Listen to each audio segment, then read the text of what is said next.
it was through comics that I started thinking about gender, because I started drawing myself as a boy, and I was like, what's that about? That's usually how drawing for me works, is like, I don't know what I'm feeling, I just know that I've got lots of feelings, and then I'll draw it and I'll be like, oh, okay, that's what I'm feeling.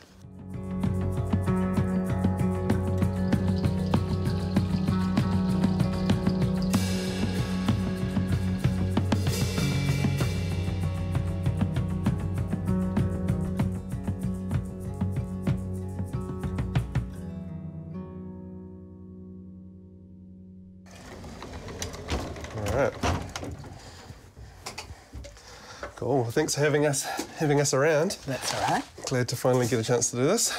It's very intimidating, but let's do it. It's going to be fun. Have you got an idea of what you're going to draw?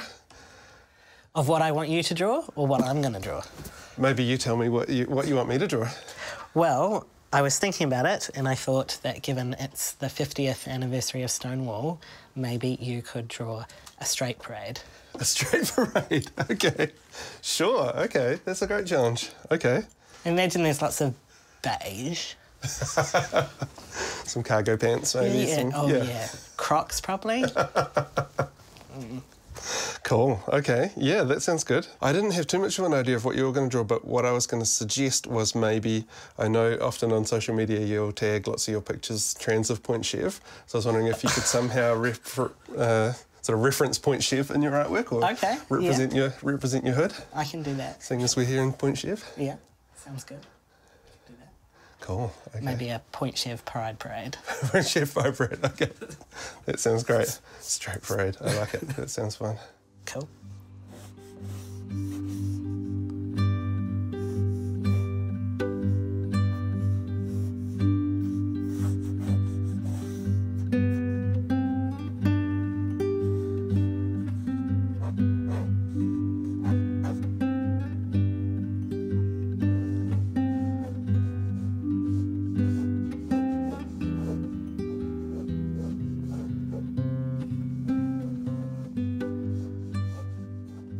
So, Sam, you're a comic artist and illustrator, Rooster Tales, your regular strip and family portraits, but then you're an activist and a community advocate as well. You've been a youth worker as well. Yeah. How do you usually introduce yourself? I find it hard to introduce myself because of that. I feel like these days I just say that I'm a comic artist. Yeah. And that I draw stuff. But I also draw stuff for social change is kind of the general gist that I give. Yeah. Like, I'm really interested in telling stories that celebrate difference and what that means, and for me that's usually talking about queer and trans stuff, because I'm queer and trans. Yep. But it's also about community and lifting up voices who usually don't get very much of a voice.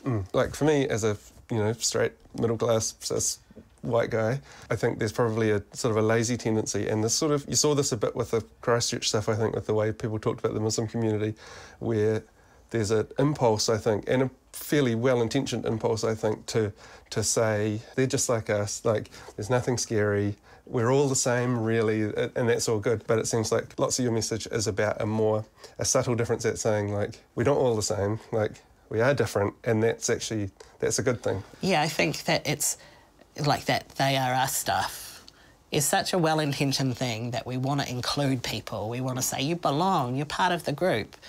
But the kind of downside of that is that it erases parts of ourselves.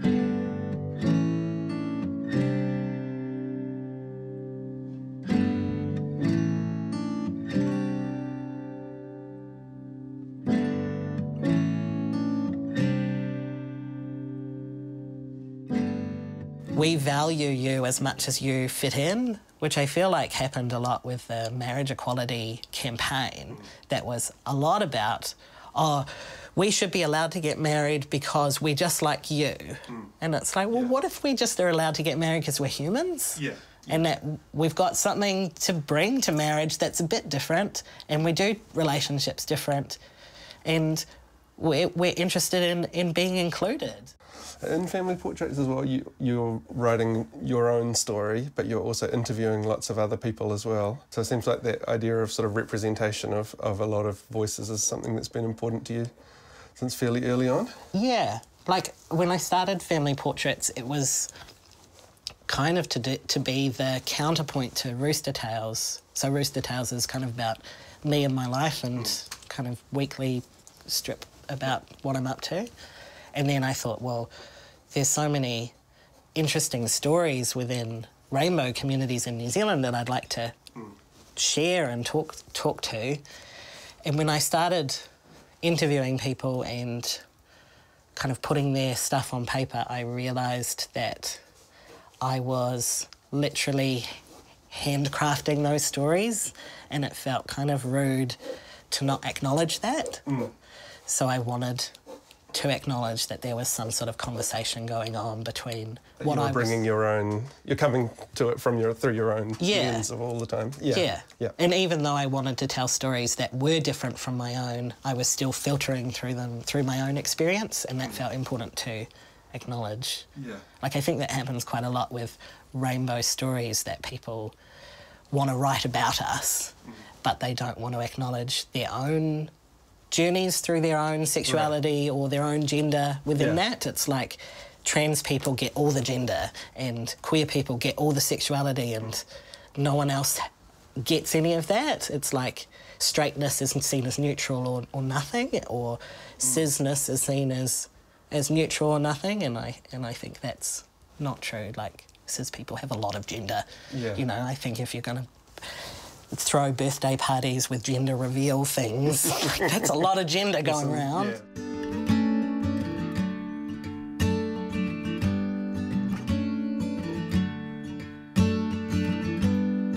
So Rooster Tales has been going for a while, right?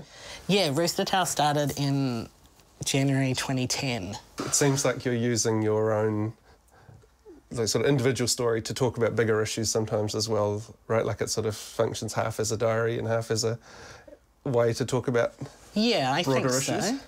I think because it's been going on for such a long time, and because of just the limited nature of our stories being told, it becomes a mouthpiece for something bigger than what it is, which, you know, has some pros and it has some cons, but it does mean that I want to be careful about how I talk about the things that are happening in our communities, and because it becomes part of a larger conversation. You know, the media really likes to portray trans people as stuck in the wrong body and really upset and depressed and sad and locked in, and this kind of scandalous idea of who we are. A lot of the time that's about saying your difference is the thing that's wrong. That's what it feels like the narrative is about.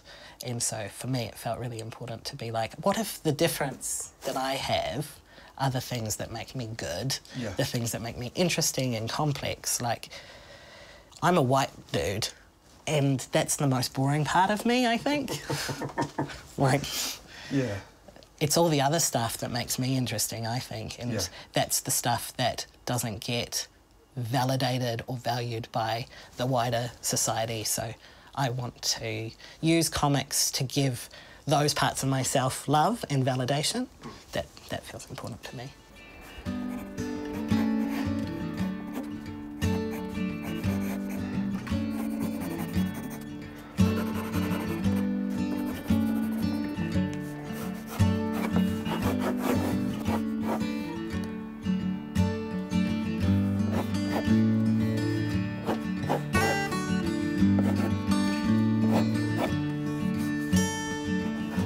So you're drawing with a blue pencil to start off with? Is that your usual trick?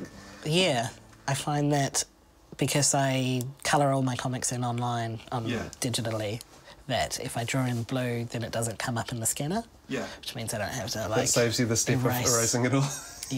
Oh, it's good. It seems like a very professional comics thing to do. Like, I remember reading that in books when I was a kid about how to be a professional cartoonist or something. It seemed like a blue pencil was like what a real hardcore pro would do. I feel like I do very few things like a professional, but like that's the one that I've clung onto. Like, yes, I will use a blue pencil. No, you're very serious. What do you use to ink with usually?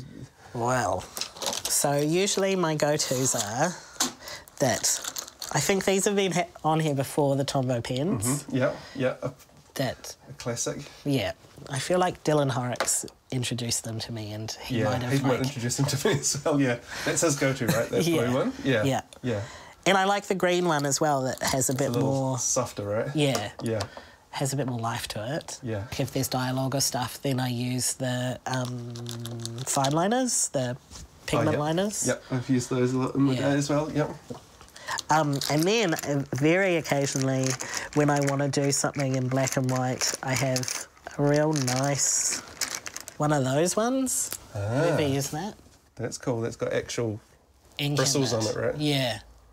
I like how mysteriously unmarked it is. I know. I think it's actually just a pentel. Yeah. Yeah, it is. Yeah. But it's real fun. Did you draw as a kid? Yeah. I found an assignment that I did when I was in primary school that said I wanted to be a cartoonist when I grew up. So it's like, it's definitely been there for a long time. Yeah. The dream came true. Yeah, that's... Yeah, be careful what you wish for. Yeah. And in family portraits, you talk a little bit about drawing lots of angsty comics as a teenager. Yeah. What were those comics like? I mean, a lot of the angsty comics that I drew growing up were about working at the supermarket and being incredibly bored, and, like, different ways that you could kill customers with, like, the cashier machine or the FPOS cord or things like that. But also I think it was just trying to figure out who I was and where I fit in, and, you know, I watched a lot of TV and movies growing up and never really saw myself. So I turned to comics to try and find myself. It was through comics that I started thinking about gender, because I started drawing myself as a boy, and I was like, what's that about? It's interesting that you always drew that into reality. Yeah, it was kind of, that's usually how drawing for me works, is like, I don't know what I'm feeling, I just know that I've got lots of feelings, and then I'll draw it and I'll be like, oh, okay, that's what I'm feeling.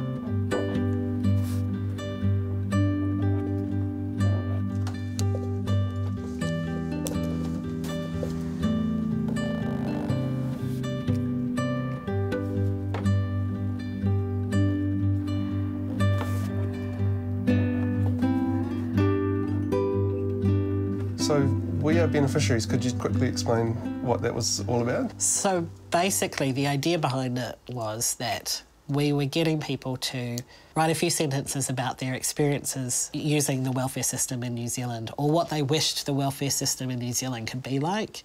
And we got them to send in a picture of themselves, whether that was their face or their hand or a picture of their cat or whatever. And then we got artists to draw that up so we could share those images on social media. I think mostly it was a project out of anger.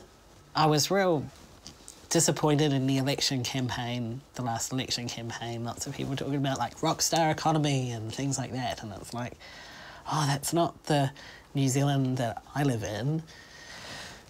And then when Matiria talked about her experience on the benefit, it really was like, oh, this is the New Zealand that makes sense to me, and this is an issue that feels really important. And then when she was just so badly kind of maligned publicly, I was so upset and angry, and I was like, well, I have to do something, and because art is what I do, I kind of just asked some mates to get together, and we drew a few pictures of ourselves and our experiences being on a benefit. Like, you know, most artists have been on a benefit before. And I thought that that would be it. But then the response to it was huge. Like, people just started sending in their stories and saying, can you draw us? And artists saying, hey, can I volunteer and draw some more stories? And so it just, really took off and kind of took over our lives for, 6 months, which was incredible, but was heartbreaking. Like, I find it hard to talk about without getting upset, because I think, the way we treat each other is pretty shocking, and what that system does to people is horrifying, and the fact that we're still waiting for change to happen is really, just upsetting that we're okay to sit in a society that says, yeah, we'll treat our most marginalised and most poor people like this, and we think that's okay, and we think it's somehow their fault. Just, yeah. How many stories did you end up with in the end? It got big, right? Like both in terms of people reading it and in terms of the amount of stories. We managed to collect over 200 stories, and usually what we found was that we'd put one story up and then underneath, 30 people underneath would say, oh yeah, that happened to me too. Right. And that's how you know that it's like a systems problem, right? It's not just one-offs, which is what I feel like with Matiria, they tried to say, well, she should have done this differently, and if she had have done this differently, then this would have happened differently. It's her bad choices or something. It's And it's like, well, no, if you have 30 people saying exactly the same thing, and then you have another 50 people saying the same thing, and then there's 3 or 4 themes that keep coming up over and over and over again, it becomes impossible to blame an individual. Yeah. It becomes really clear that this is a broken system. Yeah. And at the end of it, you collected them into a book, right? And presented that to the government? We gave them out as Christmas presents to the newly formed government when they first came into power, and said, hey, here's some light Christmas reading. Have something to read? Yeah. Was that well received? They said thank you, and they did the welfare inquiry, but the response to actually making those changes, I feel like, has been pretty limited. Yeah, it's more convenient to keep ignoring those voices. Exactly. Or to say it's too hard or too costly. It's like, you know, yeah, I've been really disappointed at the response, because I think that if you're going to talk a big game about transformational government and talk about well-being, then you need to listen to the people who are the most marginalised. And if you're not doing that, then what's the point?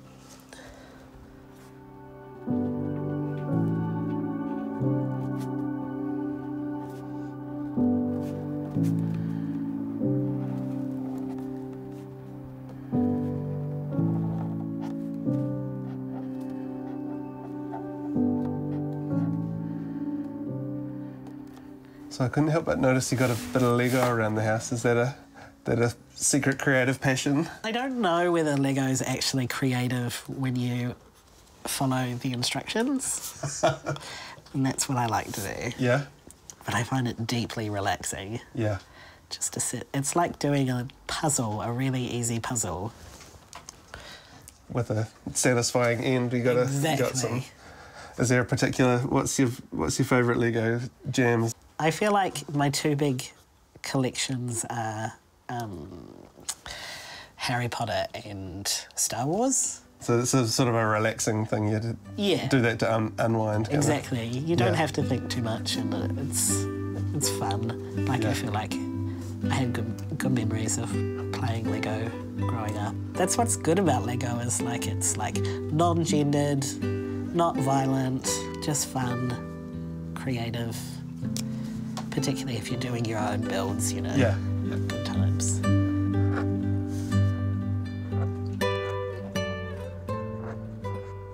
And you did crowdfunding for that Queers and Comics conference recently, right? Yeah. We got enough money to fly me and Joe over there, and it was just amazing. Is there things that you bring home with you? Yeah, totally. That will inform your work? It was really nice in terms of just having people to geek out about stories and how we tell stories about ourselves, and, you know, lots of stories about people using comics to find out about what they're feeling and what their identity is and things like that, which I really relate to. But things about, you know, robots and monsters and how we use analogies to talk about our queer and trans identities and things like that. And you were doing a panel about masculinity, right? Yeah. How did that go? It was good. It was interesting. I feel like maybe this is something that you might relate to, but talking about masculinity is really fraught and fragile because we don't talk about it a lot, and people get a bit scared and get a bit defensive. Yeah, it's a touchy sort of subject for sure, yeah.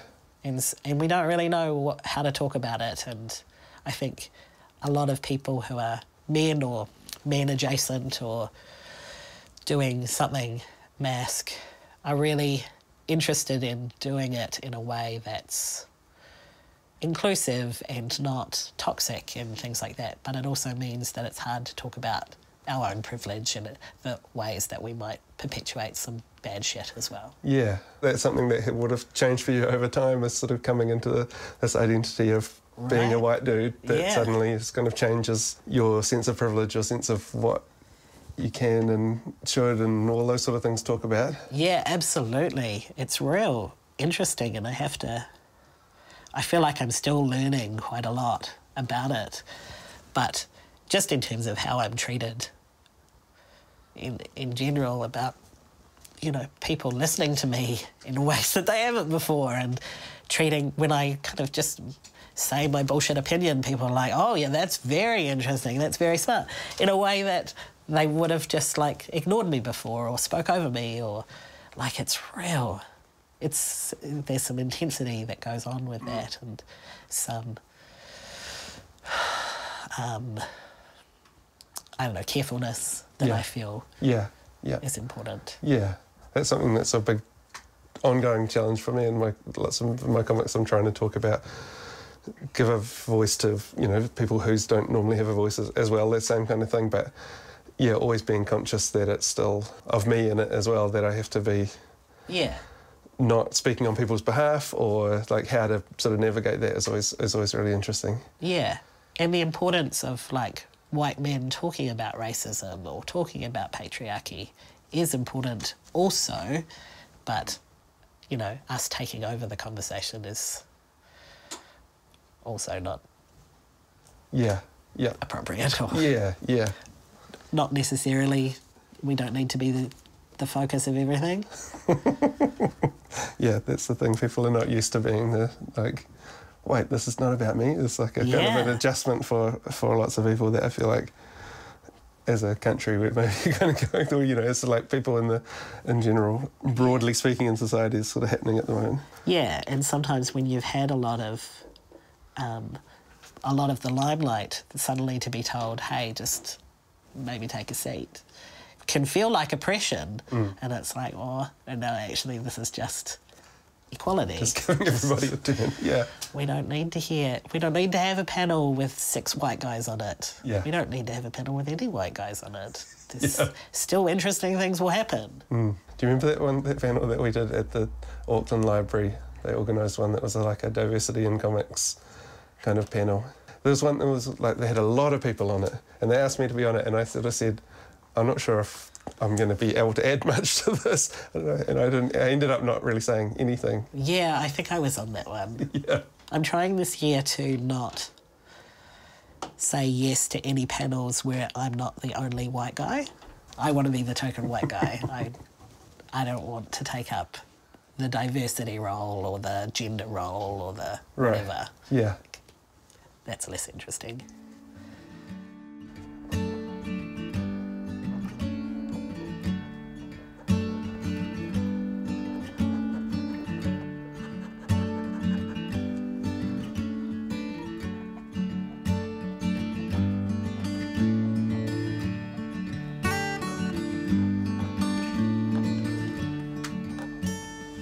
Done. All right. You ready? Yeah. Can I show you mine? Bye-bye. Oh, He's got love pants, it. got his Crocs. That's kind of, to me, that's the epitome of the, like, straight white dude. Yeah. And they're kind of just like, they're used to it. This happens every day, and that's what I was imagining. This is like, That's way to great. work. I love the balloon being like... Yeah. Whatever. Yeah, we're straight, we're used to it. Drawstring pants even. That's very good. Some trackies. How'd you go? Right, this is my Point Chev Pride Parade. I love it. Point Chev Beach. Yeah. That's the beach. I love Point Chev Beach. Bit of construction Get some going construction. on. I love it. Some parks. I love that you're out there marching, and they're just chilling. Yeah, Joe hates Pride and all parades, so I feel like they're just like, nah, let me read my book. Catch and you I'm later. like, yeah. Whatever works, something for everyone. Well, thank you so much for doing that, Sam. That was so Thank fun. you. That was really interesting to chat. And Yeah. it seems like, all the projects that you do are are for a purpose, are working towards a purpose, and it seems like you're someone that believes that drawing can make a difference. Yeah. I think so. I mean, sometimes I wake up and I'm like, oh, we're all fucked and we're gonna die and it's all pointless. But I think there must be something in me that has hope, that has a sense of like, we just gotta do better. Like, yes, the world is pretty fucked, but we gotta make it as less fucked as we can.